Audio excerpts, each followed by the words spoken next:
aho tugera tugasanga ni kuri finale, ariko ndashimira Imana igikora kuri finale. Ndatangariza abantu bankurikiye, akenshi njya nkunda kubwira abantu ngo iyo ugifite ibintu wishingikirijeho ntabwo Imana igeza.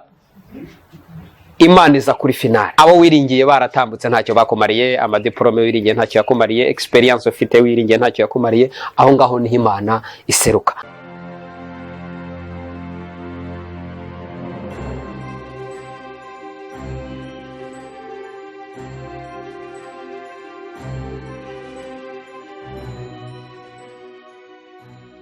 Turabakiriye kuri channel yacu Eastgate TV, abadukurikiye aho baherereye hose, baba ari mu Rwanda, abari hanze mu mahanga, turabakiye kuri channel yacu. Imana ibahereze umugisha. Nge turi kumwe ni Havugimana Rodriguez Evangeliste. Imana ibahe umugisha. Mbere ko tugira ikindi cyose tuvuga cyangwa se tuganira, turagira ngo tumanze twiragize cyangwa se tumanze twishyire mu maboko y'Imana, kugira ngo ibyo tuza kuganira byose bize kuyoborwa n'umwuka w'Imana. Imana data wa twese, Imana nziza kandi Imana igira neza, tugushimiye uyu mwanya duhaye kugira ngo tuganire ku magambo yawe. Umwanya mutoya tugiye kumara tuganira, turagira ngo tuyoborwe n'umwuka wawe wera, aduhugure atwigishe mu izina rya Kristo Yesu, amen. Turagira ngo tumanze dusome ijambo ry'Imana, dusome mu Kuva ibice byaho 15. Turasoma duhereye ku murongo wa 22. Kadusome mu izina rya Yesu. Mose agendesha Abisiraheli bakomeza urugendo, bava ku nyanja itukura bajya mu butayu bw'Ishuri, bagenda iminsi 3 mu butayu babura amazi. Bagera i Mara, ntibabasha kunywa amazi y'Imara kuko yaruraga, nicyo cyatumye hitwa Mara. Abantu bitotombera Mose bati turanywa iki? Atakira Uwiteka. Uwiteka amwereka igiti, akishugunya muri ayo mazi, ahinduka meza. Arababwira ati nugira umwete wo kumvira Uwiteka Imana yawe, ugakora ibitunganye mu maso yayo, ukumvira amategeko yayo, ukitondera ibyo yategetse byose, nta ndwara nzaguteza muzo nateje Abanyegiputa, kuko ari nge Uwiteka Imana igukiza indwara. Bagera muri Elimu, hari amasoko 12 n'imikindo 70, babamba amahema kuri ayo mazi. Nongeye kukwakira wowe nkurikiye kuri Eastgate TV, ndagira ngo tuganire ku rugendo rw'Abisiraheli. Mu mwanya turi buze gufata mutoya, tuze kuganira kuri urwo rugendo kandi tuze kugira icyo dukuramo, hanyuma tuze gusengana Imana. Amagambo maze gusoma ni inkuru z'Abisiraheli. Abisiraheli bamaze igihe kirekire mu buretwa muri Egiputa, imyaka igera kuri 430. Ariko iyo usomye mu Kuva mu bice byaho 3, Imana yongera kumva gutaka. Imana iravuga ngo numvise gutaka kw'Abisiraheli, bataka banihishwa n'uburetwa Abanyegiputa babakoresha. Ndashima Imana, nubwo wamara igihe kirekire mu buzima runaka utahamagaye, kuko akenshi ibyago bije ntago tubihamagara, kandi ndashimira Imana ko iyo bindagiye ntago bidusezera. Imana ishimwe. Hari igihe kimwe Imana yemera ko tubaho mu buzima runaka nk'ubwo Abisiraheli barimo, nta kindi cyaha bari barakoze kurenza abandi, nta bindi bari baracumuye ku Uwiteka birenze ibyo abandi bari barakoze, ahubwo ni igihe bari barimo runaka kandi Imana yemeye ko babamo. Hari ibyiciro bitatu Imana, hari ibyiciro bitatu abantu bajya banyuramo. Hari ibintu umuntu ageramo kubera Imana ishaka kumugerageza, cyangwa se abantu benshi numva bavuga ngo ni ikigeragezo giturutse ku Mana, ariko ntabwo Imana igerageza umuntu, ahubwo ni situation runaka, kuko akenshi Satani aradusaba, hari igihe adusaba rero Imana ikemera. Muribuka ku nkuru za Yobu. Imana ishimwe ko ibyo bihe iyo tubigezemo, ibihe bikomeye, ibihe byo kugeragezwa, ibihe byo kunyura mu ntambara, ibihe bidasanzwe, ndashima Imana ko ijya yimana ubugingo bwacu. Imana ishimwe.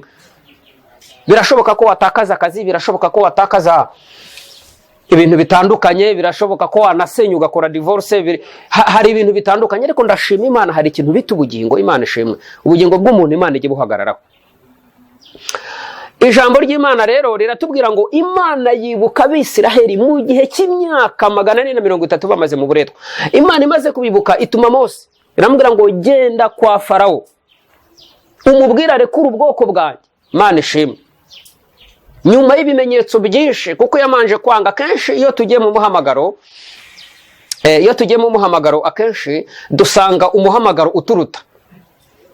Iyo utagize kwizera, kubera ko ibyo Imana ibigutumiye uba ubona ari binini bikuruta, iyo utagize kwizera akenshi benshi bahagarara mu nzira, cyangwa abandi bagahagarara bakanga kuva aho bari.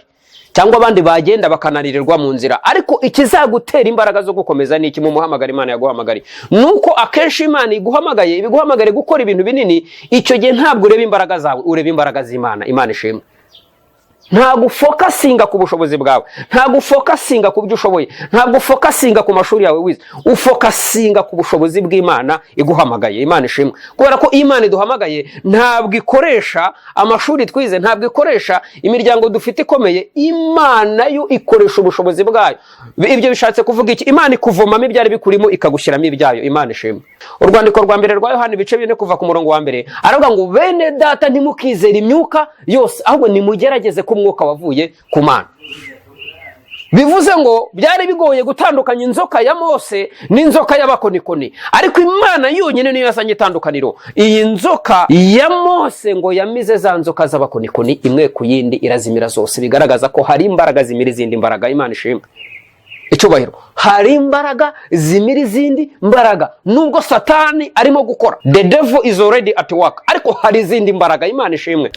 Nyuma y'ibimenyetso byinshi, ikimenyetso cya nyuma kimaze kugaragara, abana b'imfura bamaze gupfa bo muri Egiputa, yemera kurekura Abisiraheli ngo barahaguruka. Icyo gihe hari nyuma ya Pasika, ubwo hari hamaze kuba Pasika, ikimenyetso cya nyuma, kuko Imana yari yabwiye Mose iramubwira ngo genda ubwire Abisiraheli babage umwana w'intama, nibamara kubaga umwana w'intama amaraso bayasige ku nkomanyizo z'inzu ndetse no ku miryango, kugira ngo marayika w'urupfu naza gutambuka abana babo b'imfura bataza kugira ikintu baba, baze kurindwa.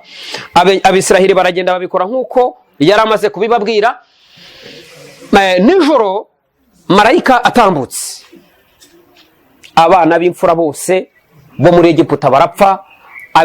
Uburiza bw'inyamaswa, uburiza bw'abantu bose bo muri Egiputa, ariko abantu basize amaraso ku nkomanyizo z'inzu no ku miryango bari bamenye ibanga. Imana yarabarinze, marayika w'urupfu agitambuka, abangaba bararinzwe, nta kintu bigeze baba. Ariko Bibiliya tubwira ngo no mu Banyegiputa bumvise ayo makuru bakayumva mu Bisiraheli bagakora ibingibi, n'aba bana babo bararinzwe. Imana yacu ihabwe icyubahiro. Ikimenyetso cya nyuma kirangiye nibwo Farawo yemereye Abisiraheli barahaguruka baragenda. Ngo bamaze kugenda berekera ku Nyanja Itukura, bamaze kugera ku Nyanja Itukura, Farawo ngo aza kwisubiramo, abona ko bitari ngombwa kugira ngo arekure Abisiraheli. Arangije ngo arahaguruka, afata ingabo nyinshi, afata ingabo zitwawe n'amagare, zitwawe n'amafarashi, ngo barahaguruka. Ariko Abisiraheli ngo bakimara kugera ku Nyanja Itukura ngo basanze nta nzira ihari. Hari igihe umuntu akizwa, hari igihe umuntu aza muri Kristo, hari igihe umuntu agira intego, ariko abantu baguca intege bakaba baraho hafi, bakavuga bati uyu muntu mumwihorere, ukwezi kumwe turabizi araba yabivuyemo, amezi 2 araba yabiretse, amezi 3 araba yabiretse, ariko aho uzagera ugasanga nta nzira ihari. Imana yiteguye guca inzira mu nyanja, ahana abantu batabona inzira. Imana yacu ihabwa icyubahiro. Ngo bubuye amaso Abisiraheli barebye inyuma, ngo babona amagare ya Farawo, ngo babona amafarashi, babona ingabo nyinshi, ngo bahindukirira Mose baramubaza bati Mose, kubera iki utuzanye gupfira kuri iyi nyanja? Ese muri Egiputa hano tuvuye nta mva zari zihari? Already bari bageze ahantu bari kubona urupfu rubegereje. Ariko Dawidi yavuze ijambo nkunda muri Zaburi ya 23, waravuga ngo naho nanyura mu gicucu cy'urupfu sinzatinya ikibi cyose, kuko Uwiteka ari kumwe nanjye. Imana ishimwe. Hari aho tugera tukumva ko ubuzima bwamaze kurangira, hari aho tugera tugasanga ni kuri finale, ariko ndashimira Imana igikora kuri finale. Natangariza abantu bankurikiye, akenshi njya nkunda kubwira abantu ngo iyo ugifite ibintu wishingikirijeho ntabwo Imana igeza. Imana iza kuri finale. Abo wiringiye baratambutse ntacyo bakumariye, amadiplome wiringiye ntacyo yakumariye, experience ufite wiringiye ntacyo yakumariye, aho ngaho niho Imana iseruka. Imana ishimwe ko igeza kuri finale. Ndibuka neza Petero na bagenzi be ngo bari baraye baroba ijoro ryose, mu gitondo Yesu araza. Ubwo yari amaze kuzuka ngo hageze asanga Petero arimo aroza incundura, yari arimo kuzoza. Bagiye gutahara barababaza ati bana banjye se mwaba mwabonye icyo kurya? Baramubwira bati ntacyo kurya twigeze tubona, twaraye turoba ijoro ryose kugeza aya masaha ntacyo twigeze dufata. Arangije arababwira ngo nimuhindure mujugunye iburyo murafata.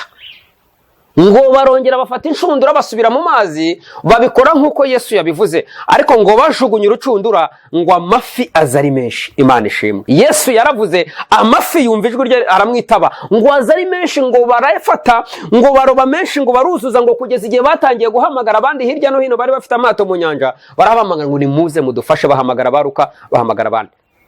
Bishaka kuvuga iki? Imana ni kuzamura. Akenshi iyo Imana ituzamuye hari ahantu tugejeje, ibigira ngo tuzamura abo twasize hasi. Ngo bamaze gufata bahamagaye n'abandi. Imana iragira ngo muri ako kazi Imana iguhaye, iragira ngo ufashe abatishoboye, iragira ngo nawe ugire abandi bantu uzamura.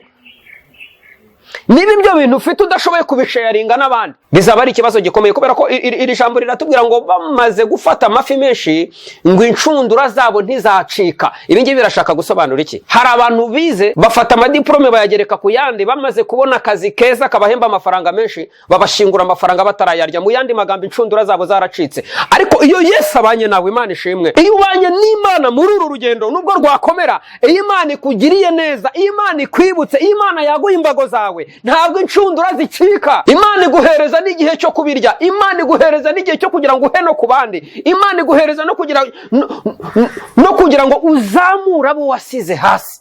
Imana yacu ishimwe, ntabwo inshundura zizacika. Ngo bamaze kugera ku nyanja itukura, babonye inyuma ingabo za Farawo, barebye imbere babonana ni inyanja itukura, babona nta nzira ihari, babwira Mose ngo tuzanye gupfa hano ku nyanja itukura. Ariko ndashimira Imana ko aho umuntu atabona inzira, Imana ihabona inzira. Ariko ngo zibatuze cyane. Imana yakoze ibintu bibiri nshaka kuvuga mbere yuko dusoza. Ndashaka kuvuga ibintu bibiri Imana yakoze. Ngo izi ngabo za Farawo ngo zibegereye hafi, ikintu Imana yakoze ngo yakuye inziga ku magare yabo kugira ngo amagare yabo bashe gukururuka biruhije. Imana yacu ihabwa icyubahiro. Mu yandi magambo, Imana yatoboye amapine kugira ngo amapine atabasha kugenda, kugira ngo abanzi babo batabegera. Iki nicyo kintu Imana yakoze. Ndashimira Imana ko hari ibintu Imana yagabanyirije umuvuduko. Byari bidusatiriye, hari ibintu byari bidusatiriye, hari uburwayi, hari abarozi, hari ibintu byinshi, ariko Imana ibonye ko bidusatiriye, Imana igabanya umuvuduko kugira ngo bitatugeraho. Imana ihabwa icyubahiro. Ndashimira Imana ko mu minsi yatambutse, mu myaka yatambutse, hari ibyo Imana yagabanyirije umuvuduko. Ikindi Imana yakoze, ngo bagiye kwambuka, Umwisiraheli wa nyuma agiye kwambuka, Umwegiputa wa nyuma ageze mu mazi, Imana yakoze ikintu gikomeye. Imana yimuye igicu cyagendaga imbere y'Abisiraheli ngo gishira hagati y'Abisiraheli n'Abanyegiputa. Icyambere kwari kugira ngo gitange itandukaniro. Icya kabiri, igicu cyari kije gukora, ngo cyagiraga ngo kimurikire Abisiraheli bagenda ahantu hagaragara, hanyuma gihinduka umwijima ku Banyegiputa kugira ngo batababona, abanzi babo bakabakabe ku manywa y'ihangu. Mu yandi magambo, Imana yajimije amatara. Imana ishimwe. Hari ibintu Imana yakoze mu buzima bwacu, hari ibintu byaje biduhiga bidukeneye, hari ibintu byaje ariko Imana izimya amatara, birara bikabakaba, ijoro ryose biratubura, biranje bisubirayo. Hari uburwayi bwari kuguhitana, hari uburwayi bwari kumpitana, hari ibyaduhigaga byinshi.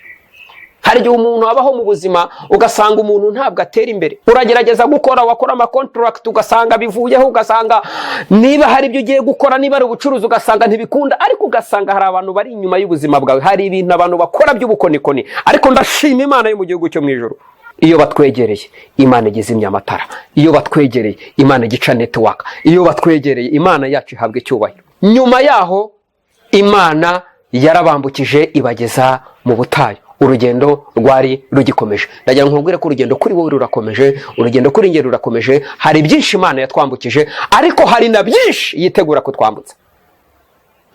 Niyo mpamvu tutagomba kwibagirwa ejo hacu hashize. Kubera iki? Iyo utazi uvuye ntago umenya iyo ugana. Amateka tuyubakiraho akaduhereza imbaraga zo kugira ngo tuzagere ejo hacu hazaza.